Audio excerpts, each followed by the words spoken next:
அதாவது பஞ்சபூதங்களினாலும் இருக்கின்ற இந்த பிரபஞ்சத்திலே இந்த பஞ்சபூதங்களை காட்டிலும் உயிருள்ள ஸ்தாவரம் என்று சொல்லக்கூடிய செடி கொடி மரங்கள் எல்லாம் உயர்வானவை. அதனை காட்டிலும் உயிரோடு இருக்கின்ற பிராணிகள் உயர்வானவை. அதனை காட்டிலும் மனிதனானவன் உயர்வாக கருதப்படுகின்றான். மனிதருள்ளும் மேல் நோக்கி அறிவு கொண்ட ஞானிகள் உத்தமமானவர்களாக அறுதியிட்டு வேதங்களினால் சொல்லப்படுகின்றது. அந்த ஞானிகளினாலும் மகா முனிவர்களினாலும் இறைவனுடைய அனுகிரகத்தினாலே இந்த பிரபஞ்சத்திலே உதிக்கின்ற ஆன்மாக்கள் எல்லாம் எவ்வாறு உய்வு பெற வேண்டும், நாம் இந்த கலாச்சாரம் சனாதன தர்மம் இந்த பிரபஞ்சத்தில் இருக்கக்கூடிய பாரத தேசத்தில் இருக்கக்கூடிய கோவில்கள் எல்லாம் எவ்வாறு பூஜை செய்ய வேண்டும் என்றெல்லாம் இயம்புகின்றன. அந்த வகையிலே நமது சென்னிமலையிலே தொன்று தைப்பூச பிரம்மோற்சவமானது மிக அற்புதமான முறையிலே ஆன்மீக பெருமக்களினாலும் பக்தகோடி பெருமக்களினாலும் சுவாமியுடைய திருவுருளாலும் அற்புதமாக நடந்து கொண்டிருக்கின்றது. குன்றுதோர் ஆடும் குமரக்கடவுள் எங்கெல்லாம் இருக்கின்றாரோ அங்கெல்லாம் தைப்பூச பிரம்மோற்சவமானது அற்புதமாக நடந்து கொண்டிருக்கின்றது. அந்த வகையிலே நமது ஊரிலே 15 நாள் உற்சவமாக கொடிக்கட்டிலே இருந்து 11வது நாளாக இன்று பரிவேட்டை என்று சொல்லக்கூடிய பரி என்றால் குதிரை. சுவாமியானவர் குதிரையிலே வந்து வேட்டையாடுகின்றார். என்ன வேட்டையாடுறார் அப்படின்னா, சுவாமியினுடைய சக்தியிலாக இச்சா கிரியா சக்தியாக இருக்கக்கூடிய வள்ளி தெய்வ யானையினுடைய கண்டாவரணம் என்றால் சொல்லக்கூடிய கழுத்து ஆபரணங்கள் எல்லாம் கலவு போய்விட்டு திருடு போயிடுது. அந்த திருடனை கண்டுபிடிக்கிறதற்காக வீரபாகனுடைய சுவாமியினுடைய உத்தரவுப்படிக்கு வீரபாகர் அவர்கள் இந்த சுவாமியினுடைய அதாவது சென்னிமலையினுடைய தோற்றம், சுவாமியினுடைய பராக்கிரமங்கள், சென்னிமலையில் இருக்கக்கூடிய தீர்த்தங்களுடைய மகிமை, சென்னிமலையிலே முருகப்பெருமனை யாரெல்லாம் தரிசித்தார்கள், எவ்வாறெல்லாம் முக்தி பேர் அடைந்தார்கள், இன்னும் என்னெல்லாம் சுவாமி செய்திருக்கின்றார் என்று சொல்லக்கூடிய சுவாமியுடைய ஸ்தல மகாத்மியம் என்று சொல்லக்கூடிய சுவாமியுடைய பராக்கிரமங்கள் எல்லாம் ஸ்ரீமுகம் என்ற வாயிலாக வீரபாகு அவர்கள் நமக்கு எல்லாம் அருளி கொடுத்திருக்கின்றார். அதை நமது சென்னிமலையிலே தைப்பூச பிரம்மோற்சவத்திலும் பங்குனி உத்திர பிரம்மோற்சவத்திலும் ரதோற்சவத்திலும் பரிவேட்டை என்று 11ஆம் நாளின இன்று சொல்வது வழக்கமாக இருக்கின்றது. இப்போது சுவாமியினுடைய ஸ்ரீமுகமானது வாசிக்கப்படுகின்றது. ஷடாரணம் குங்குமரக்த வர்ணம் மகாமதிம் திவ்ய மயூரவாதம் ருத்ரஸ்ய சூனும் சுரசைன்யநாதம் குகம் சதாகம் சரணமகம் பிரபத்யே ஊர்கஸ்தஞ்ச தண்டஞ்ச கௌஞ்சி கௌபீனதாரிணம் சுக்லயஜ்ஞோ பவீதஞ்ச ரக்த வஸ்திரோத்தரீயகம் சிகா ருத்ராட்ச தாரேண கர்ணகுண்டல பூஷிதம் மேகலம்பர உத்யானம் உல்லபத்மாதனஸ்திதம் சிந்தூரம் சௌந்தரம் ரூபம் தண்டபாணிஞ்ச பூர்த்திகம் சுபமஸ்து திருச்சிற்றம்பலம் வைய நீடுக மாமலை மண்ணுக மெய் விரும்பி அன்பர் விளங்குக சைவ நன்னெறிதான் தலை தூங்குக தெய்வவன் திருநு சிறக்கவே கண்ணியம்பிகையே போற்றி கலைமதிப்புலவா போற்றி பொன்னியந்துரையாய் போற்றி பூந்தரசு நாடா போற்றி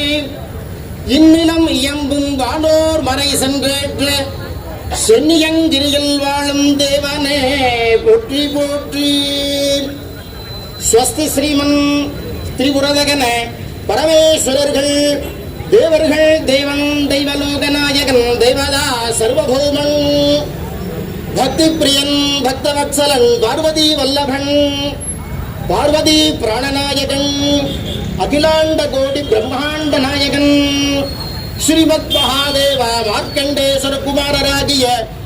சென்னியங்கிரி வேலாயுத சுவாமியார் அவர்கள் சிருஷ்டிக்கும் பிரம்மாவை சிரசு உண்டாடி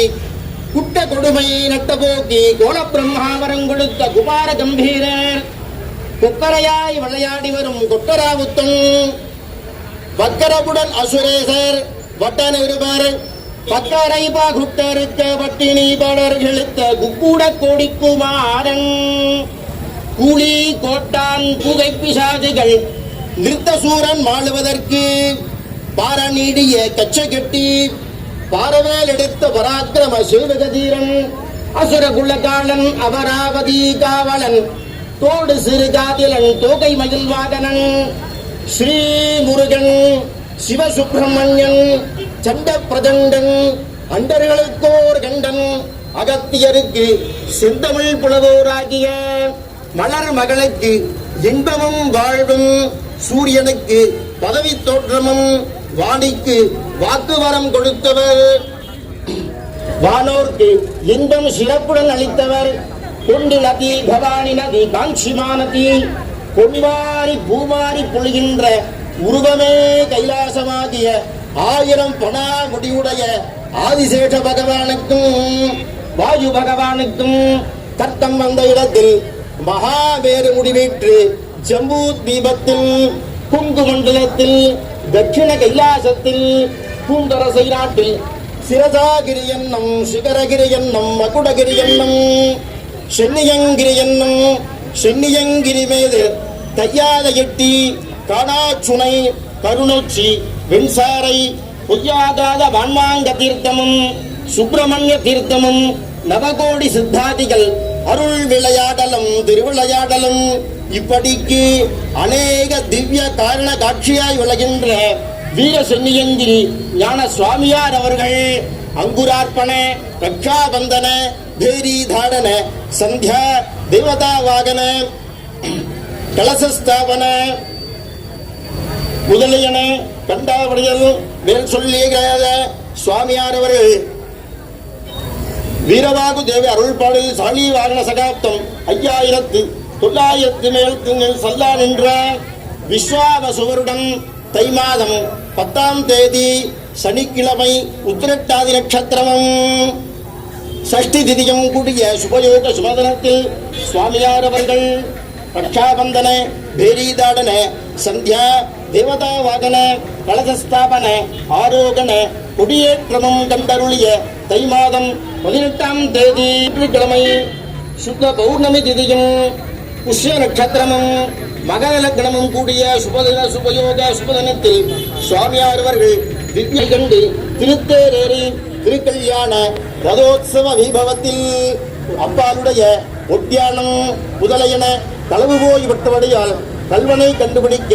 சுவாமியார் உத்தரவு படிக்கு ரணவ பார்வதி பதனே ஹரஹர மகாதேவ தென்னாடுடைய சிவனே போற்றி நாட்டவர்க்கும் தெய்வா போற்றி. இந்த இடத்திலே இருந்து கொண்டு சுவாமியினுடைய பராக்கிரமங்கள் எல்லாம் யார் யாரெல்லாம் கேட்டார்களோ, யாரெல்லாம் மனதிலே நினைத்தார்களோ, யாரெல்லாம் இந்த காட்சியை கண்ணாலே கண்டார்களோ அவர்களெல்லாம் அவர்களுடைய பிறவி பிணியானது உடற்பிணியானது உடனே நீங்கப்பெற்று சுவாமியுடைய திருவருளாலே அனைத்து செல்வமும் பெறப்பெற்று சுவாமியுடைய திருவடி கமலங்களுடைய பாதார விந்தத்தினுடைய அருளை பெற்று உயமாறு சுவாமியார் உத்தரவுபடி கரணவ பார்வதி பதகே.